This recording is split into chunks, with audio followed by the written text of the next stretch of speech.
Nandito nga pala kami ngayon sa palengke. Bibili nga pala kami ngayon ng suka. Kasama ko nga pala yung pamangkin ko. Gusto niya daw sumama kaya sinama ko na. Sabi ko sa kanya, pumunta siya dun sa may mga bawang. Ikuha niya ako ng 3. Madali naman siyang sumunod. Kailangan mo lang bigyan siya ng pagkain para sumunod. Bibili ka ba niyan?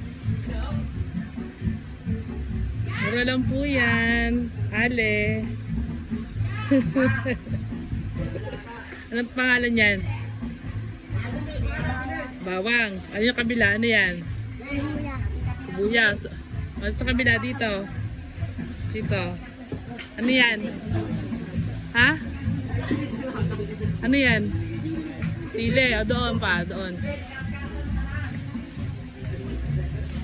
Ayan. Ayan. Ito. Ano to? Oh.